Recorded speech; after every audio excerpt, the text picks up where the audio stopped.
The Legendary Wid does self-archeology on himself. Let's go see what Wid's doing now. It's cold May day.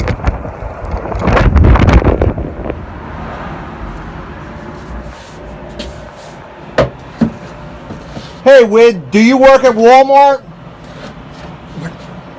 Do I look like I work at Walmart? John, that's an expensive store. No, honestly, everything there, it'll cost you a hand and a foot. I mean, a leg and an elbow. I'm sorry. See, no, you spend a lot of money there, okay? And a lot of kickbacks, all right? A lot of kickbacks there. And I get depressed. In fact, I'm a manic and depressive. Okay, I'm sorry, but to change your mood, okay, there's always been music.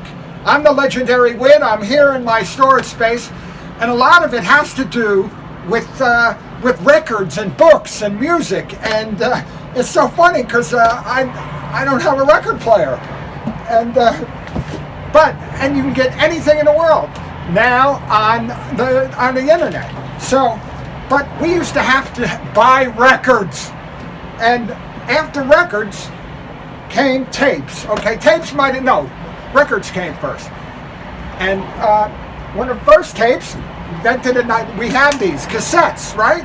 The little ones, okay, made in 1962. All right, but the ones that I like the best, and I think everybody does, it was just a short period of time that these babies, okay, look, 8-track tapes. Okay, if you don't know what they are, okay, they were actually invented by the man who invented the Learjet. Mr. Bill Lear himself invented this. And then they sold it to Ford, and Ford came out with it in their cars, and everybody went crazy because this is the first time. You couldn't play records in cars. It was, but this is the first time it was done. So Ford was behind it, okay? And right over there, they sold millions of it, but the cassette was much smaller, so people didn't have it. So I would like things like that. Like some of the cover art was different. All right, some of the cover art was different. The first cassette tape, guess who it was? It was like a demo that came with the car because the car would have it. So that was the first one. But the last one, ask me the last 8-track they made. What was the last 8-track that they made? Fleetwood Mac's greatest hits, okay? So that's true. It's not just a rumor, all right? But right over here, I had Frank Sinatra, okay? Capitol, look at it. And Capitol, remember you can get 100 8-track tapes for a penny or something like that. They had a lot of good deals on 8-track tapes, and a lot of people from all over the world would buy these things because you could play them in cars. But then the cassette came along, and then the CD. Disco, right over there. Disco's over here. Disco's over there. All right.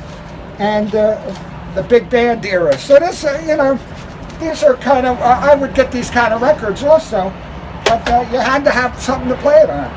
And it wasn't too popular because look at this baby right here, okay?